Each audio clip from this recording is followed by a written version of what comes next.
Wednesday, August 14th, 20 to order. Let me lead us with a word of prayer, please. Dear Heavenly Father, we're just thankful for this day and thankful for our community. Thankful, Father, that the storm that came through did not create too much havoc for us, but I just pray that you'd be with those people that did get the houses flooded in our surrounding communities. Father, thank you for allowing us to be stewards for the citizens of Glynn County. Grant us wisdom as we go about the business of the Joint Water and Sewer Commission. Let us do everything in your name and glory. It's in Jesus' name we pray. Amen. Amen. There's no public comment, period? No, sir. Okay. Let's, I'm going to change on the approval. I want to move item 8 to number 1. So, can I have a motion to move number? Yeah, I'll make a motion that we reorder the approval from item 8 to the number 1 spot. I'll second. All in favor? Okay. Item 1 now is dedication of easements and infrastructure. Mr. Klein? All right, Commissioners, good afternoon. This item is, as previously stated, for Liberty Harbor, dedication of water and sewer assets. And I do want to recognize Mr. Bob Miles, who is legal counsel, I believe, for Liberty Harbor. Harbor.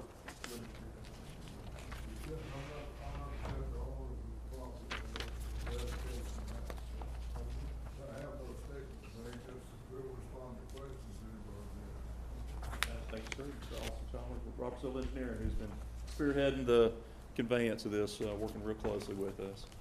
So let me go to GIS. Give us a little exhibit to look at, or example look here. Location on the south end of Brunswick.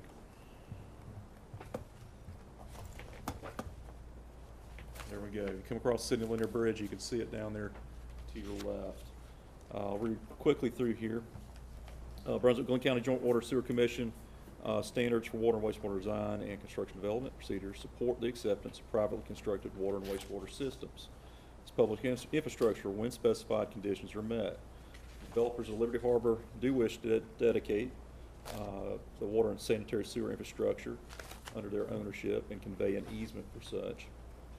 Liberty Harbor, a little background, did originally develop out in 2005 time frame, and it was planned for planned development for a lot of residential and commercial improvements down there. Of course, during 2008, a lot of changes happened in the market, and the property has been sitting almost, the infrastructure almost completed, but not quite completed out there. But as far as the water and sewer goes, needs customers on it now. So the owners of the infrastructure have come to Joint Water Sewer Commission to now dedicate that. Now, they have followed the process for dedication. It's in our standards for construction. We do have records going back on the record drawings as it was built and constructed, and we do understand that back in that time period it was inspected while construction was going on. Operations, Joint Water Sewer operations staff and planning construction staff have gone out and looked at the infrastructure, done an inventory several times on it, developed punch lists.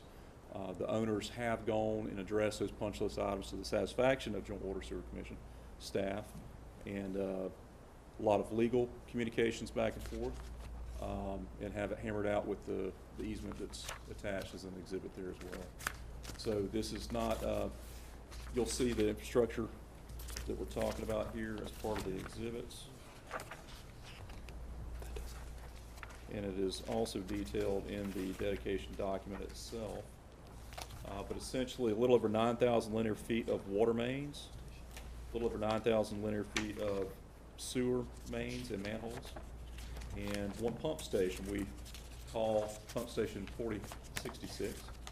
And a little background on 4066 is we've actually been maintaining cooperatively with the owners throughout the years since it was put into service. Now, we also do, I want to point out, with Liberty Harbor being here, the infrastructure, our pump station 4066 we're talking about is up in the top corner up here. We do have customers on the other side of this private infrastructure. So this also helps us resolve a problem where we have public infrastructure that passes through private and then back to public infrastructure. So we always want to clean up those situations. Ty, can I ask you, on, so Absolutely. 4066 then, where's the flow coming from? Just from the one customer on the other side there? We have, You have two customers on the other side, Okay, and then one on the waterfront, the one house that has been built in Liberty Harbor. okay, there's just one house there. All right. so- And all of this was done prior to, or around the 2005 timeframe? Okay. prior to the formation of joint water, the city, I believe, spearheaded this development when they owned the water and sewer infrastructure within the city limits. So Coast Guard, Department of Natural Resources, and the one residence here, as Mr. Burris pointed out, within Liberty Harbor, are our customers currently. So water and sewer customers. All right, so I can go as in-depth as needed to talk about this, if there's any other great questions. No. I have a few questions. Yes, sir. Yeah, I'd like to get a sense of what was on the checklist, what were kind of things that you wanted to come and look at again? Great question. Nothing major of note, so give you a little perspective out there. The roads and drainage systems were essentially finished, except for final top coat and overlay of the pavement. So if you go out there, you'll see the curbing exposed a little bit on the edges, and the pavement just doesn't look finished. Whenever we typically wait for valve boxes and manhole lids and all that kind of thing like that to be finally adjusted to the final finish of paving. Right. So that was one thing. Some of the manholes needed to be adjusted, valve boxes, that type of thing. Some curb stops missing. You can imagine over time, you know, from 2005 till now, some of the brass may have disappeared and that type of thing. But it was nothing significant. I would say on the water side, it was probably a page worth of items that were addressed, and then really essentially the same on the sewer side. The pump station, because the pumps have been in service for 15 years. Right, that's what We had to get those refurbished and things like that, and generator, there's a generator on the pump station, and we had to make sure it was functional, things like that, just when things haven't really been functional, not functional, haven't been used, you just gotta confirm functionality when you, How do the materials used then compare to what's being used today for both water and sewer? Materials are going to be the same. Okay, Essentially the same. PVC, C900, it's all the same types of materials for water mains, STR26 for PVC for sewer mains, manhole structures the same, precast concrete, et cetera. One difference, the pump station was built a little differently than the way we would build a pump station now. It's a little bit different configuration, different type of pump we don't commonly use, but the owner has gone in, addressed the pump list items there to get that pump station back into functional operational shape. so functionality-wise, it's not, in other words, it would meet standards that way. It Just isn't the way we design it now. We have a different standard now, a different configuration and Right. style of pump station that we do now. Right. What type of station is it? Those pumps are not serene. How do you pronounce the? yeah, Ceremis, I think, they're vortexing, Yeah. they got cones down in there, they Really? Yeah, vortex. it's a, I think it's a quad. It's a quadplex station. Is that like Very an shallow well Is that like an Edsel or something? But it's been operating because of the DNR across the street. Yes, it's been pumping, there were 4 pumps in the station, you know, they had to get a couple of them back up and running, because we have 4 pumps and only 3 customers, you didn't really need all 4 pumps, so I was gonna say, yeah.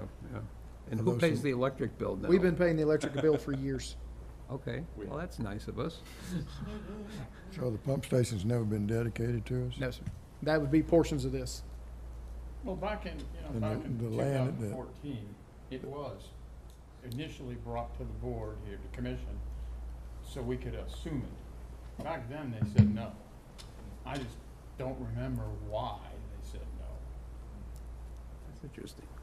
Well, now, who owns all those lots in Liberty Harbor? Because didn't they go on the auction block or something just I recently? think there's multiple property owners on the actual lots, is that correct? He was asking who owns the actual lots. There's multiple owners of the actual lots, but the Harbor Lenders Group owns the right-of-way and the infrastructure currently. There's a variety of people on the lot. There were two phases. Right. And one was approved, which was phase 1, where all of the improvements are, the water and sewer, and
developer, the thing that would get everything, would be able to develop out phase two and be able to take advantage of,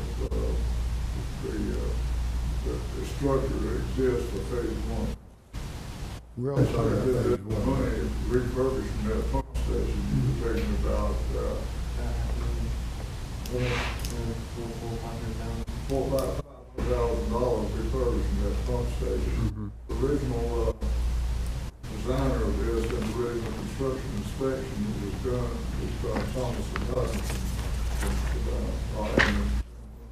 Yes, sir. This is only the infrastructure in phase one at this Correct. point. Yeah, so phase one, Mr. Miles is describing, is down here south of the former Jared And building. where's phase two? Phase two is platted, and these are actually platted lots all out here. So There's no infrastructure there. No infrastructure. Okay. And the building before, that's where they made the ships, right, in between? That's right. And Jared is vacating that building in the next couple of years, is my understanding. What's gonna happen to that building?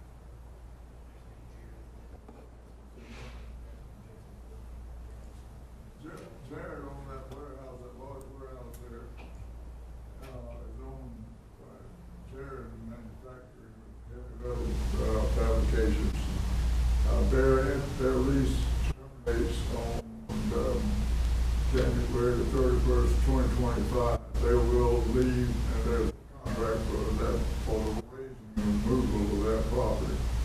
All of this property has been, they have certificates of, it's a brownfield area, and they have certificates of limitation of liability for residential and commercial on everything there.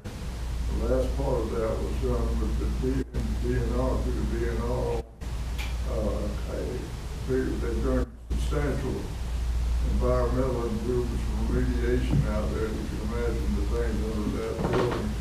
And they've done all of those things, and they reached agreement with the Department of Natural Resources for the use of that there. So now they have limited certificates of limitation of liability under that building and all. So the slab would have to remain there, but they need it for commercial purposes. So what actually prompted this, the move to go ahead and do this now? Why is this happening now? Well, The dedication? for one thing, it removes the question mark as to whether somebody buying this property would want to take on that advantage and that obligation of operating that as a private system. And so it would remove that question mark. Some would want it, some wouldn't want it. But if it's done, it's done. So that takes that question mark off the table. And, that's the main reason, and it also, frankly, that we don't have any more responsibility for maintaining it. There's a substantial amount of electrical expense every month that goes into keeping those pumps running, and there's zero revenue coming from that, so that's a drain from that, so. Yeah, for our purposes, it's a pass-through system. We don't like public, private, public systems. We want to own everything that's connected at that point. Right, yeah. I started working on this thing in the summer of 2012, doing the due diligence before that foreclosure on the thing. There were letters in at that time, city of Brunswick, Water and Sewer Division, asking for the dedication to this thing from the original developers, and they got no response from that, so it's been an ongoing question mark, mainly because of that DNR and the Coast Guard over there for servicing that, they paid my clients nothing. So, Todd, the line's been active, the water line's all been active all this time. To my knowledge, they have been. Have you been flushing the hydrants through? We have not been flushing the hydrants, no, sir, because they're private hydrants. The hydrants are functional because we've had leaks out there, and we've had to flush hydrants after we fix leaks, but we don't flush them as with any regularity. Did we do a pressure test on the system just recently? Not since it was constructed. There, I believe we have documentation of the pressure testing then. And what about, have we videoed the sewer lines at all? Sewer lines, Yes. we do have recent. We've recently, well, within the last 5 years, we've videoed the sewer lines. And done a manhole inspection? Yes. All the manholes. And are the One thing I would like to say, and that is that I think the agreement that we worked out with Mr. Coleman is, it was my concern that we wanted something that would not be a detriment to the safety of the developer, that there was something that the developer would have term, something that the developer would expect. And we worked out. You feel well represented by your attorney, I could say. But we've reached something that I don't think will be an impediment, I think it can be very much an asset to both sides on the thing. And as far as, we have had people that do own lots out there that have come in requesting the ability to get to, connected to the water and sewer system. Since we don't own the lot, we don't own the infrastructure at this point, we cannot allow them to tie onto the water and sewer systems. So, you know, that's also a barrier right now for any of those lots being built on. Have the house connections been made? I mean, have the service lines been extended to the properties? There are service lines, water service lines, and sewer laterals to each lot that was built. But if somebody came in, they'd have to pass the tap fee. Yes. Yes, Tap fees. they will. And now, there's some other discussion on the pump station. The pump station, all right now that comes into it is the one residence and also the DNR, right? I forgot one other. The city of Brunswick has They have a bathroom down there. a bathroom facility. Yeah. Oh, excuse me. Back over here. Bathroom facility right here with the So fire it's station. that, the Coast Guard, the DNR, and the one Mhm. house? Okay. Right. Has that person been living there a long time? They've been there. I was wondering if it- They've been there at least 7 years. Okay, Yeah, right, yeah. that's, yeah. Yeah. Well, it's, That place was empty and abandoned, I'm not sure when some action. What was it? oh, How long is the force main from the pump station? Of course, it goes to, I believe, is one basin. It goes to 4001, I'm assuming, or does it go straight to 2? Let's see. I bet it goes to 2. And what size force main So, is it? let me, Zoom in there, Todd. Is it 4-inch or 6-inch force main, Todd? we will determine that real quickly.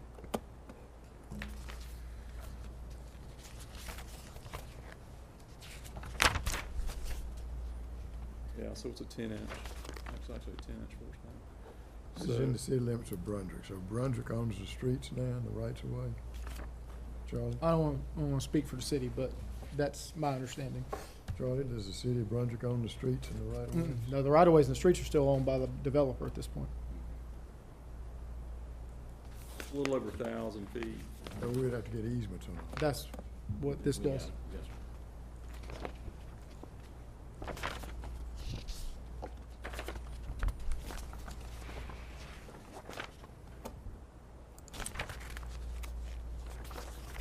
When are they gonna bring the streets up to standard? You know, Bob, when they gonna bring the streets up to standards? Could you hear me? When are they gonna bring the streets up to standards?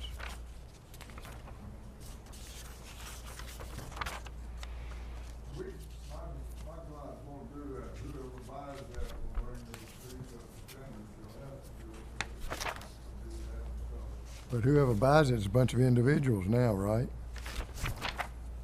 It's They're just a gonna, bunch of- I think you're gonna sell the right-of-ways in the common areas too. No, that's what we have to sell, right away in the common areas on phase one, and then all phase two lots and common areas there. I'm a little confused because how many in phase one are owned by individuals now? I mean, are we dealing with individuals, potential homeowners wanting to connect like next week to it? I wouldn't say next week. We've I had mean, people, Within a year or something like that. there have been people that have, But in the street- last couple but of yet years, the that have streets asked. are not finished. There have been people that have asked in the last couple of years about building houses out there. Who's gonna finish the streets?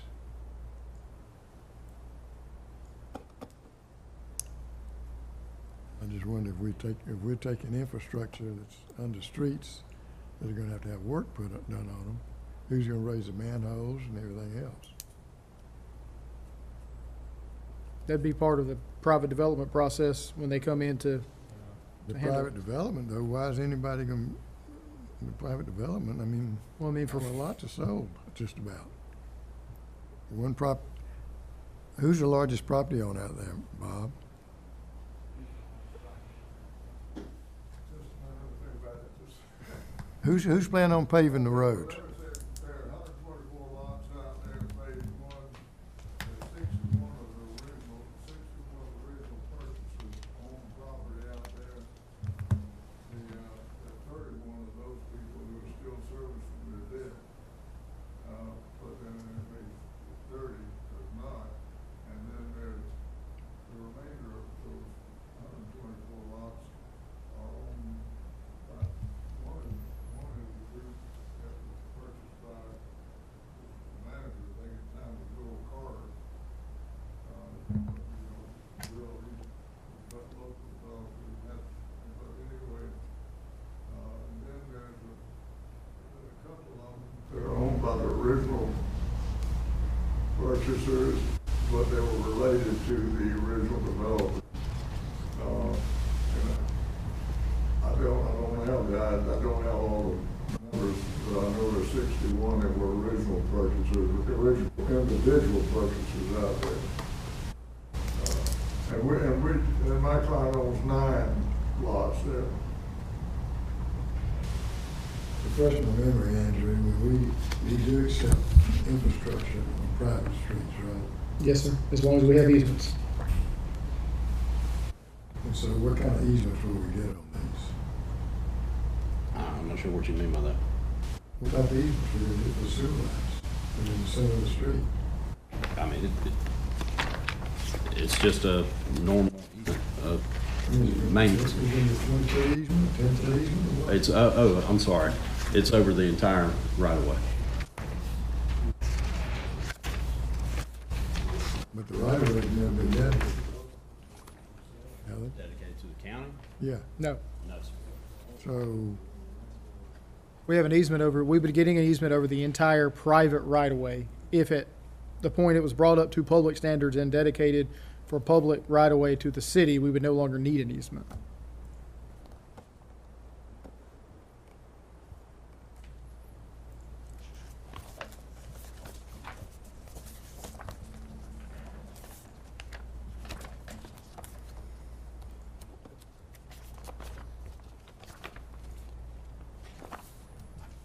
does the fire department, this is Brunswick's fire department, right? Do they flush these hydrants? We have no idea which hydrants the fire department flushes. One other thing is, there is a line there, Todd, that goes over the property on phase 2 that is used, I believe, as an outflow for the sewer. And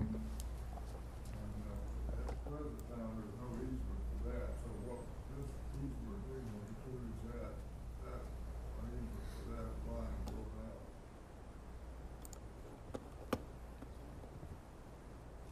The force main?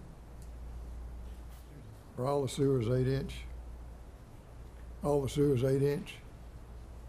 They're all 8-inch on site, yes. All the gravity sewers. And we verified the minimum grades? They're- Did we verify the grades? By the record drawings that we have in hand, well, Who prepared the record drawings? Thomas and Hutton, actually, I say record drawings, they're construction drawings, I believe. That don't mean it's built like that. That's correct. Phase 1, and that is the best information we had to go by, was their plan drawings. But during the CCTV inspections, they have an inclinometer on the camera, What? an inclinometer on the camera, that they can tell the slope or the grade of the pipe as they're TVing it. So you did, once you cambered them all, you as-built it, everything, and we have all the grades for that? No. We did not. We did not get new shots on all the manholes. No. We didn't go to that extent. But what they did look for is for bellies, anything that would indicate holding water. So who's asking us to do this? Who's it coming from? I would say it's a cooperative ask, handshake. We're trying to crack a nut, solving the problem with pass-through Yeah, private infrastructure. Yeah, And then also, we see the potential for new customers coming in But obviously, the current owner of the infrastructure is initiating the dedication of the Well, infrastructure. it seems like we ought to get a good set of as-bills from whoever's wanting us to do this.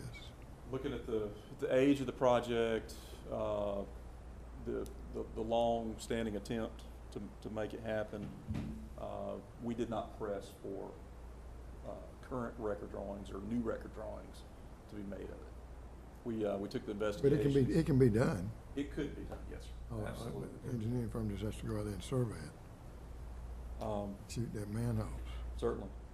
The thought was our GIS anymore is so good. We have survey grade field equipment that, once we take possession of it, or, we certainly would go out there and, accurize everything that we need to. This might be a good one to start on our gravity sewer profile. Have all the water lines been under pressure all this time? To my knowledge, They've had unless they water were, in them all the Yes, sir. time? yes, sir. As far as I know. Unless they were valved off for any reason, but when distribution went through, they checked function of everything, including inlet valves. And that person's never complaining about about his water? I'm not aware. I'm not aware. I have no idea, not to my knowledge, but Kind of sitting isolated there by themselves, So so, is there any not a lot of standard water. for the water sitting for X amount of years? Yes. That you're gonna have to go yeah, we disinfect need to all of go, it? we gotta go flush. Got a what? We need to, the problem with any development, and we go through this, whether it's a new development, an existing development, when they put in water lines, before it gets built out, you have a lot of water sitting there that's not moving. And so that's why we actually we bring to you a lot of dedications for a phased approach where somebody is dedicating the infrastructure for, phase 2A of this, because then they're not building infrastructure way out in advance with a lot of stagnant water. And we're constantly looking for ways that developments can loop systems so that it keeps moving, because of course, long dead-end lines do have water quality issues on the age, just for water age. I see the benefit of changing this from private to public for us, but assuming this equipment and all the unknowns, I can't see customers rushing in and anytime soon. There's too many open ends here that are, and I think it's, I'm sure it's a nice area to live in, but it's looks like it's kind of stuck here, and it's in 2005, and we get the used car for the pump station. Well, this is obviously an abnormal dedication procedure. Typically, we It's don't a do custom procedures fit. 20 years after, infrastructure was installed. Well, now, we said, though, that it all met our standards, but the pump station does not meet our standards. Not our current standards. It's functional and What- one way that, not, It's a submersible pump? Yes, sir. they're submersible. Is it just the manufacturer that's not standard, or is it the type of pump it It's is? actually the design of the, Design of the station in general is different. It's got like vortexing cones that are supposed to help with degridding and things like that. We don't have any other pump stations like this at all. So in that regard, it's an abnormal pump station, but the pump station's functional. It's been tested. So it has all the SCADA and everything part of it, and you can control the pumps and my understanding, we're gonna retrofit the SCADA once we take possession. There's no SCADA there now, is there? We have no SCADA on that now. However, we have 3 SCADA panels sitting in the warehouse. One can be put out there very short term. It was originally on the list for the SCADA project, and I pulled it off since we didn't technically own the pump station. And we've been paying the power bill for years, so that We have. So they haven't been paying the power bill. The one person that's connected, he paid a tap fee, though, and he's. I have no idea. I assume he did, but I have no idea.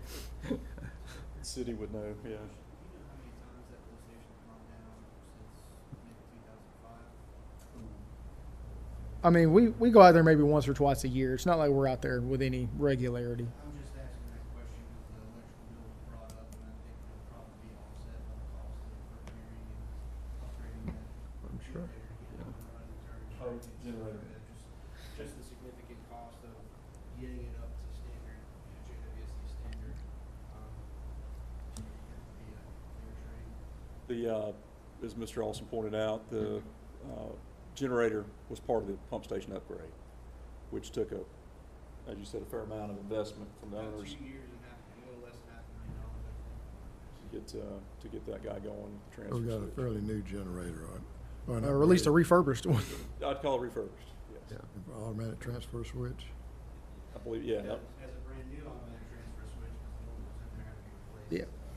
Yeah. low hours. So, Well, I'm only comfortable if it isn't gonna cost the utility money down the road, because we have to redo things or, spend a lot of money to fix things or change the pumps or change the design of the pump station, anytime soon. So, I mean, that's what. I do not believe we're looking at significant investment in the short term on this. I mean, obviously, as things age, you'll have to do, once dedicated, we'll have to do replacement and work on them. But I don't think you're looking at investment in the short term on this project. How old are the pumps? They're original as far as I know from the pump I station, believe they're original, right? but they have very limited hours on them. Say, only went to church on Sunday back. Right. That's the largest problem. Are the they've sewer said. lines in the center of the streets? The sewer lines in the center of the streets? Sewer lines for the most part, zoom in, back to, Looks like they're on the right of way. Maybe not the center, but yeah, they're in the streets. Yeah, they're in the streets. Yeah. there we go. There you can see. Yeah, there's some that are in the, common area type, So everything's Mediums. in the street. Mm-hmm. for the most part, Pretty much. easy to find. Okay, can I have a motion? I move that the Facilities Committee recommend the full commission approve and accept these projects with associated documentation. I'll second the motion. Sort of thinking of caveats, but I guess when we discuss it, we'll have. Any questions? Any discussion? I guess my question would be is, one, is this going to include whoever buys the roads and lifts the manholes? Is that gonna be addressed?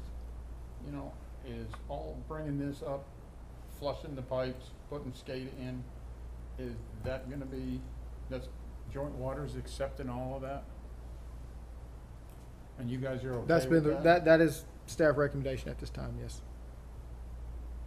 Well, I'm okay with putting the skate in because that's useful for our staff and provides extra, eyes on the facility. Well, I am too, but Yeah. the lift station's not, it's not our property, right? We're gonna assume it's our property once we get this, and Right. it's kinda, But won't the lift station property be our property? Yes. now it will be, but it's not now. It's not Yeah, but current. once we accept this, it will be. Yes. There's a deed for the lift station and an easement for the pipes. But you don't know what the size of the easement. It's the width of the private right-of-ways. Right of ways like a road, like 40 feet or 60 Mhm. feet? Yes, sir. Now, a while back, we had to raise manholes on I-7, on US 17. We spent a lot of money raising those manholes. What did it cost per manhole for us to raise those manholes? 3,500 a manhole, I believe was what that was on that 17 project. Does that sound right? Can't remember, that sounds right, I can't remember the exact figure. Hold on. And how many manholes do we have on this site? You did a takeoff. Somebody gave us a takeoff. How many manholes on the project? I don't have that number, it's not broken down in the, If they did a valuation, yeah. what's the valuation of it? They should have a takeoff. Doesn't include, to my knowledge, a breakdown of the, It doesn't have manholes. What it's got is length of pipe. So 9,200 foot of water system, 9,200 foot of sewer system, yeah, and a pump station. typically will include it as manholes as part of the length of the sewer main. There it is. Sanitary sewer system as a whole, just linear feet is the quantity. So, I'll say this, so these are not public right-of-ways, private right-of-ways, and we're there by easement. I would say whoever goes and finishes the roadway would be responsible for adjusting, any, If we say just the right of ways, and if I'm looking at an as-built drawing here, the first one, Todd, it shows, it's sheet R7, that might not be the first one. But R7, you can see the sewer line coming from the top of the sheet down. It's almost outside the public right of way. Right, and I don't know how deep that sewer is. right. So whoever owns lot 12 and 13, we need more of an easement right through there, too. Digging up their yards. Because otherwise, we ever have to work on that sewer, we're gonna be working in their yard, if the as-bills are correct.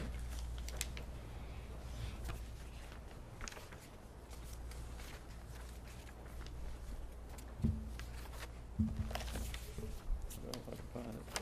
And what's that 10-inch water line, water main going out to the, is that going out to the water?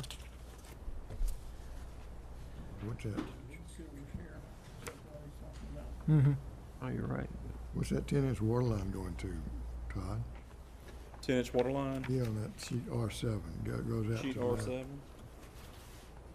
10-inch water. Well, at one point, I don't know this, if, at one point there was going to be a marina storage out into the river, and that line may have been stubbed out to later serve that marina storage area. Yeah, let's take a peek at that real quick.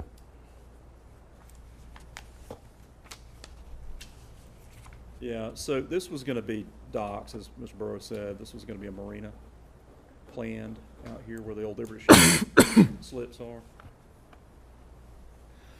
So it was likely stubbed out for future connection to serve that. Probably fire protection and whatnot. Lots of 10-inch. And they did put in all the laterals, Todd, right? Yes. What did we do as far as the laterals? Now, if we accept this, right now, if it ever has a heavy rain, how much inflow would we get here from these? I don't have a quantity, but it does not appear to be substantial at this point. Yeah, The 4,000 pump station's long. not running much. Doesn't seem to be running excessive amounts during rain events. I mean, obviously it goes up a little bit, but it is not Yeah. a 3-day run or anything. You know, We've had to go check it during some storm events. you don't have to do that. Recently. Right, but we've been out there that ain't been running, is what I'm saying. It's not like it's running multiple pumps long term. Because unfortunately during storm events, the Coast Guard likes to be down there at the Coast Guard. Okay, Andrew, tell us the pros of us doing this and the cons. The pros of us doing this is it opens up that pass-through section that we have that we would own right now if something were to happen and our customers were backed up on the other side. You know, you've got that private situation going on there where technically somebody else would be responsible for jetting those lines and maintaining them. The other pros obviously are buildable lots right there that currently can't be built upon because they don't have access to the water and sewer systems. I mean, obviously, anytime you accept infrastructure of any age, unless it's been not used ever in the last 60 days or something since it's been put in, you're accepting liability for that infrastructure when it goes into the ground. And typically, we would get a warranty period, but given that the age of this, it's not a standard warranty period associated with this project. What sheet is the pump station drawing on? I don't know that we Didn't see one of included those. a pump station drawing in here. I didn't see one. That's what I was looking for earlier. What's the size of the lot that we're getting with the pump station? That lot there.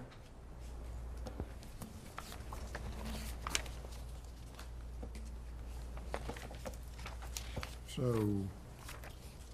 we need a description of that too, don't we?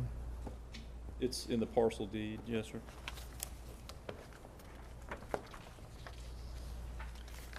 There's a partial deed. It's right after the memo. Yeah. It's 0.175 acres, There we go. 7,600 square feet. So what is that?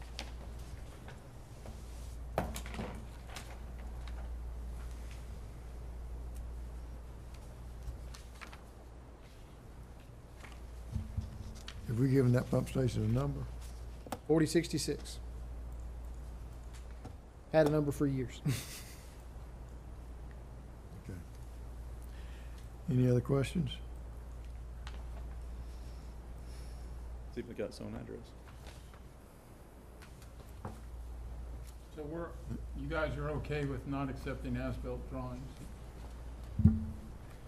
Considering, Commissioner Ford, yes, yes. All things considered, yes. explain to me all things again. The age of the project, the length of time, and finally being at a point where both parties seem comfortable with the transaction. And then the fact that our field crews can go out and we can GPS assets very easily and get those within centimeter grade accuracy in our mapping. So But we've not done that. not yet, no, sir. Shouldn't we do that before we accept all this? Well, if we're gonna do that before we accept all this, they need to go do it themselves. I mean, it's either we're gonna take it as is, or they need to do record drawings. Ultimately, that's up to the board's decision. I think staff is okay as is. The system is functioning as it currently is. There's flow going through it. Is it perfect? Absolutely not, but it's also 20-year-old infrastructure at this point. But we're not sure that we have minimum grades through all those lines. During the CCTV inspections, systems pumping, I don't believe there were any reverse grades or significant bellies that they encountered on. There was none listed on the Significant punch values list. is one thing, but, Yes, sir. I mean, Yeah, sewers is another problem. correct. So they would have, in their normal pipeline inspection reports, if they encounter a reverse grade would provide some water they would have to drive through. That just didn't show on their reports. Is Well, Roberts nobody's engineer? used the sewer, so how can there be any water in the sewer? Over time, I would imagine these, just from condensation, these would have, if there were significant reverse grades and bellies, even in unused segments, and just from groundwater, probably inflow, probably would have still hold water. But it could be argued, no current flow on there, so.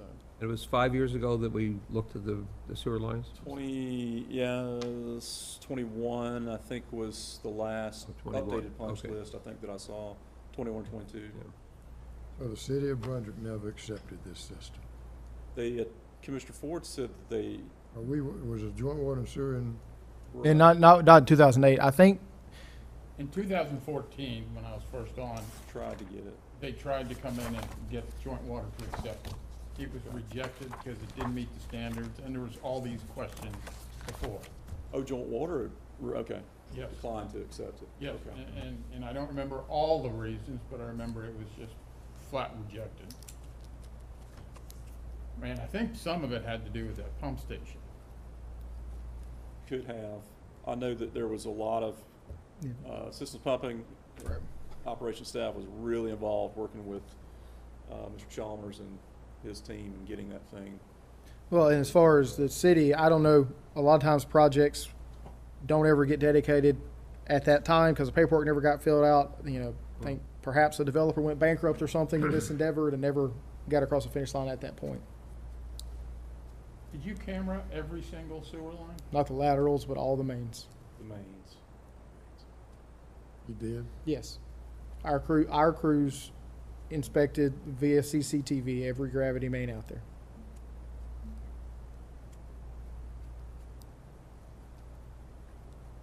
I think the question in my mind is the investment that they've made in the infrastructure, particularly the pump station and stuff, is that sufficient to reduce our risk so that we won't be stuck with, some expenses that we aren't anticipating now? And at this point, I think that was, it's well received in my mind that they made that investment. And I think, I don't know if this project will ever go anywhere, but I certainly think it's a great location. I mean, it certainly could end up getting us more customers, as long as we don't feel like there's gonna be a significant financial risk to the customers here, to the utility, then I'm okay with it then.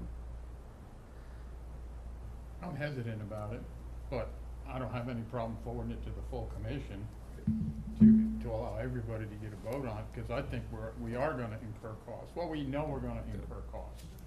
Well, do you want to change the motion so that instead of approve and accept, that we recommend it be passed to the full commission? Well, that's what it is, That's recommended. That's what it is. Oh, okay, but we're recommending it. We're recommending it just to them for review of the Yeah, commission. but we Okay, get well, another that's fine. vote tomorrow, and All right, I can think about my hesitancy some more. yeah, Any other questions? no. Hearing none, all in favor? Motion carries 3-0. Thank you. Thank you, Commissioner. Next item is minutes from the July 17th, 2024 Facilities Committee meeting. Can I have a motion? I'll make a motion that the minutes from the July 17th meeting be approved as accepted, as presented, excuse me. Motion second, all in favor? Motion carries 3-0. Thank you. Next item is reissuance of industrial pretreatment permits. Ms. Walker? Those of you that haven't had the pleasure of meeting Ms. Walker, she's our pretreatment compliance coordinator. So she handles all of our industries that discharge to us, also works with the grease traps and all other associated things, hair traps, oil water separators, all the fun stuff we get to do. So Class 1 operator. she's a Class 1 operator and does training for us. She does a lot of good work for us. And this is a culmination of several years of effort. So I will turn it over to Ms. Walker. Hope everybody's doing well today. I'm just going to read from this memo because it's just written so well. On the background, the JWSC is required by the Georgia Environmental Protection Division to maintain an industrial pretreatment program as a utility that treats over 5 million gallons per day of wastewater. Upstream dischargers to the publicly owned treatment works that have significant volumes or potentially problematic pollutants are required to be issued pretreatment permits. These permits are based on local limits developed by the JWSC and a consultant firm, Brown and Caldwell, that have been reviewed and approved by the EPD. On a staff report, there are 5 contributors that require permitting through the industrial pretreatment program, 3 of which discharge to the Academy Creek Water Pollution Control Facility and 2 which discharge to the Exit 29 Water Pollution Control Facility. The 3 discharges to the Academy Creek Water Pollution Control Facility are King and Prince, Rich Products, and Quaker City Plating. In previous permit cycles, Pinova was also a required permittee, but since they have closed, they've actually pulled up all of their piping that come to us. So they've completely dismantled all of their piping coming to us from their pretreatment facility. The 2 dischargers to the Exit 29 Water Pollution Control Facility are Blue Beacon Truck Wash and International Auto Processors. The industrial pretreatment permits require sampling and analysis for contaminants of concern and require reporting of results to the JWSC for review. Failure to comply with the discharger limitations or reporting requirements may result in enforcement action being taken against the permittee. And we also have what we call an enforcement response plan, which outlines how we are to respond to certain violations per their permits or public danger or any of those things. Draft permits were created and provided to the dischargers for review, and these draft permits have also been available for review by the public through a public notice process. Permits are effective for 5 years from date of issuance unless administratively extended by the JWSC, and these permits for King and Prince, Rich Products, and Quaker City Plating are on their 4th administratively extended permit. Recommended action. Staff recommends authorizing the executive director to reissue industrial pretreatment permits for King and Prince, Rich Products, and Quaker City Plating, and issue permits for Blue Beacon Truck Wash and International Auto Processors with an effective date of September 1st, 2024. And we did provide you printed out copies. We did not put them in your book because they're about 30 pages apiece. So, They're about 26 pages each one. so, Can I have a motion? I'll move the Facilities Committee, excuse me, recommend authorizing the Executive Director to reissue industrial pretreatment permits for King and Prince, Rich Products, Quaker City Plating, Blue Beacon Truck Wash, and International Auto Processors with an effective date of September 1st, 2024. I'll second. Motion second, any questions?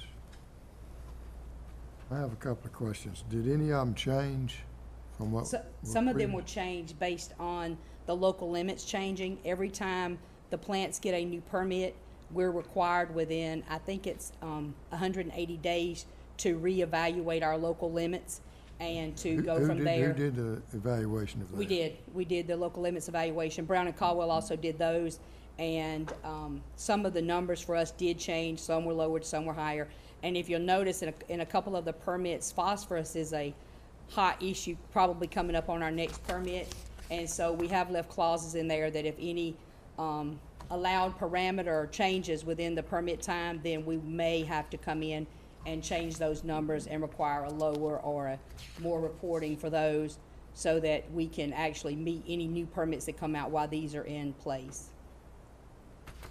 So far as all the categorical pollutants, are those the same ones we have in our sewer use ordinance? I'm sorry, sir. The categorical pollutants, are those the same, are they stricter, are they higher than we have in our sewer use ordinance? If anything, they would be stricter. And what the consultants do is they take 5 years' worth of data from the plants and from the industries, and we provide them all of this data. And they look at local limits. They also look at the waterways that they're entering into and whatever the federal regulations are for them. We only have one categorical industrial user, and that's Quaker City Plating. They send us about 9,000 to 10,000 gallons a week of flow, but because they have heavy metals and other things in their discharge, they have a different permit than the others. The others are significant industrial users. The EPA regulates significant industrial users as someone who sends 25,000 gallons a day to a wastewater facility, or if there's other parameters that may create problems for that facility, then you can issue them. Categorical are industries that the EPA has set down rules for and regulations, and we have to follow at least those, and they would either be the federally mandated or our local limit levels, or more strenuous if we think it's a item of concern. Like mercury, it can't go out. The plant can't treat these categorical parameters that we have, these pollutants. And so if mercury got into the plant, it would either go out in our biosolids, which would create a different level for our biosolids and a higher, it would become hazardous, or they would go out to the marsh and they would show up in our priority pollutants every year, and we can't have those things coming through. So even though they have a much lower flow than the significant users, they are required to have more strenuous parameters. Let's look at these each individually. This is the King and Prince Seafood is the first one. And it's got ammonia of 63 Pounds per day. pounds per day. And what is that milligrams per liter? What does that translate? Yeah, you have to divide that by their average flow.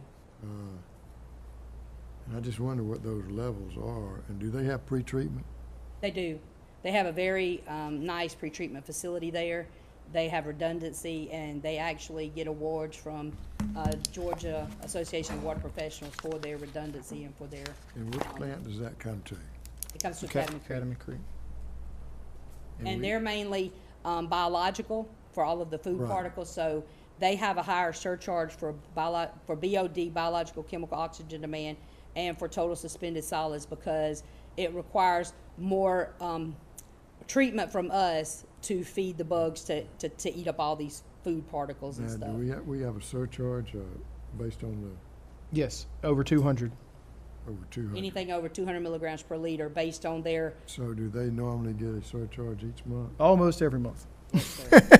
almost every month on BOD and some months on total Do suspended we solids. have it on ammonia also? No, sir. Why don't we have it on ammonia since we have an ammonia in our permit? Can we do that? We should do that, shouldn't we? I mean, we could take a look at it. We've never done that, but we could certainly take a look at We've it. never done that But for we're having- ammonia we're or having- phosphorus. We're having trouble meeting our ammonia at our plant. And I think that one of the things that I had expressed to them is that we may be lowering their numbers for ammonias. It was found when they did all of the input that the consultants did for us, Brown and Caldwell, over many years, because these have been revised about 4 times, trying to get them to be re-permitted. And it was found that they were not the major contributors of the ammonia. Who is? I actually think we may have a problem in the plant with the total oxygen system that we have. I think that that's a contributor to our ammonias not being eat up in the plant. We got RAS problems.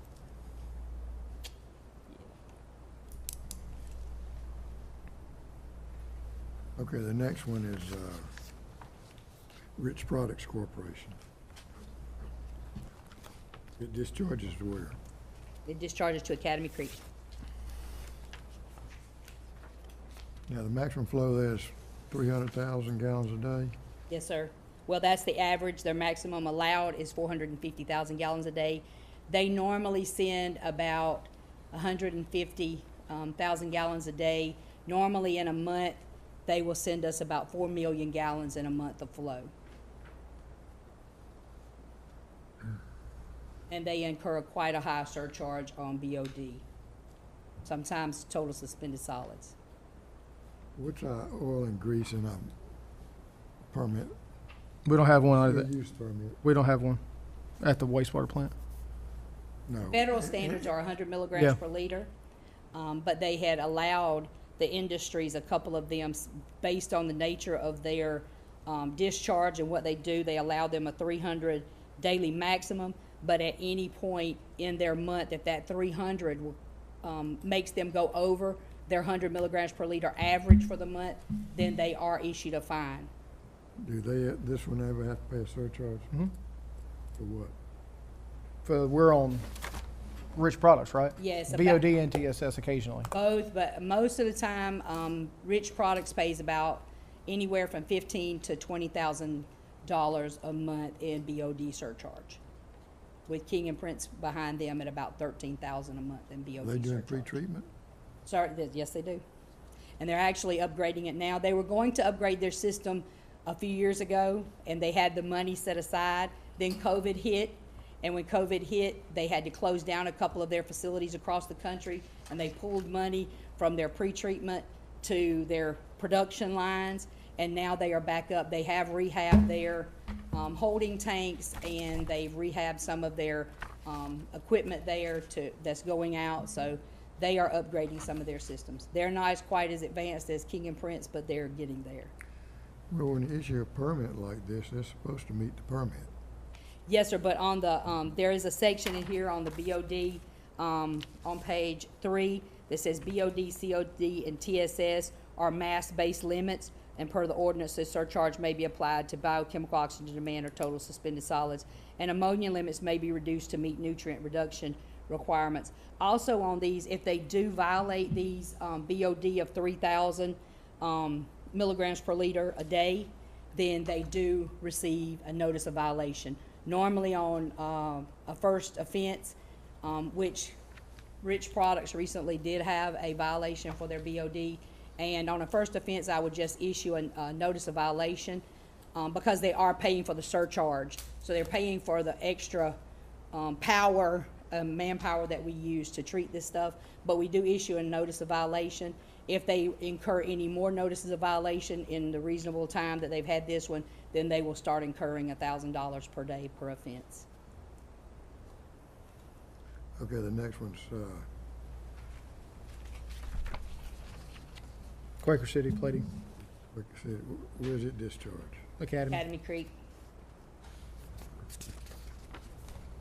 And this is the categorical. So you'll notice on theirs, they have more parameters that they have to meet under categorical pollutants on page 2. And those are more stringent than our local limits? Yes, sir. It says on here that the more stringent of local limits and 40 CFR 433.17 limits. So if the CFR, which is the Code of Federal Regulations, limits are more strenuous than our local limits, then they will meet that. If our local limits are more strenuous than that Code of Federal Regulations, then they will meet that one. So when they did these, they looked at both to see which was more strenuous, and we went with the most strenuous. Angela, at any of our plants, have we ever had high copper limits or nickel, anything like that come in? We have in the past from Quaker City Plating. When I first got here and started this position, Quaker City had a lot of problems with nickel, and they actually didn't have the right equipment in to test in-house, so they were waiting until they sampled, and they didn't have a large enough holding tank. They had a process tank of 3,000 gallons and a holding tank of 1,500 gallons. So when they started running through the process tank, it went straight out with no extra testing than what was in the operations tank. And sometimes when they would get their results back, there would be a higher nickel concentration. So they spent a lot of money on a big gas chromatographer and on additional holding capacity there. So now their holding tank is as big as their process tank. So we haven't had any violations of nickel in many years. And actually, the limits were raised for nickel based on the local limits and the federal regs. Blue Beacon, That's at exit 29. what does it do? What do they do? They wash trucks. Yes, sir. And their main interest there would be phosphorus and grease. But if you'll notice on theirs on page 2, the last one, total petroleum hydrocarbons, is different than the oil and grease tests that they run. And our ordinances require that no petroleum or petroleum products enter our wastewater plants. So they have to report, but one a month that they grab. But if they have any of that entering our plant, then it's an immediate violation. Do they have a grease trap? Well, they have a oil water separator. Okay. Do they have sand traps where they wash the trucks too? They have basins. They actually have their pits pumped out and cleaned once a month. And I requested that their oil water separator be cleaned at the same time because they were pushing all of it into the oil water separator, which was allowing some of it to escape. And so now they have to coordinate between the two companies that when they come to wash out their pits, they have to have the person on site to also pump out that oil water separator. Have they been charged a surcharge? No, sir. We haven't been permitting them. They have been a contributor for years, but we haven't been permitting them. They wouldn't have any BOD or TSS unless they were throwing something in there that shouldn't be food-based, because that's where your BOD comes in. Now, the solids that they would have would probably be more of dissolved or, Mostly total solids. Mostly inorganic type stuff. Yes, washing inorganic. Washing off the trucks. Andrew, when are we gonna increase or look at our surcharge rates? We did it as part of the rate resolution. Yeah. Yes, Yes, sir. they went up. We change them? Yes, sir. Go up? Yes, sir. And also with Blue Beacon, even in the years past that they didn't have a permit, if we noticed that Southport was receiving a higher phosphorus level than we had been receiving because we test it 3 days a week at the plant and the lab test it 1 day a week, if we received any higher numbers, before I started running that plant, the operators would call me and say, we're getting a higher phosphorus limit. And one thing, these truck washes like to use a phosphorus-based chemical because it cleans better than non-phosphorus-based. But when I would go pay them a visit and say, we're gonna have to start testing, I don't wanna trace it back to you, miraculously, our numbers would come down. So even when they didn't have a permit, we were monitoring and speaking to them regularly. It's good to be the enforcer, huh? Oh, no. We have to do this every 5 years, Andrew? Sorry. We have to do this every 5 years. Unless administratively extended because we haven't got to it yet. But yes, 5 years. Are there any other questions? And the last one is international auto processors on the port at exit 29. What kind of problem do they have? They actually wash new cars coming off of the ships, and the main thing that they're doing is washing a coating off of the ships that is put on them to preserve them in the salt air. And so we haven't in the past received any problems from international auto processors. There are 2 other auto processors on the port that we looked at, Mercedes-Benz and BMW, but neither of those send us enough to be significant industrial users, and we do receive manifest from them on the oil water separators, so we do monitor what they're sending out of their oil water separators and how often they keep that done, and we've never actually incurred any problems from them, so we chose not to permit them since they were under the significant level. But International Auto Processors does about 30,000 gallons a day, and Blue Beacon is over 25,000 gallons a day in monthly average. How's that metered? International Auto Processors replaced their influent water meter with one of ours, and we read that meter, and we go in, water out. Because they have an extensive system there that's solids and that they have solids tanks and the oil water separators, so they do reuse a good bit of the water.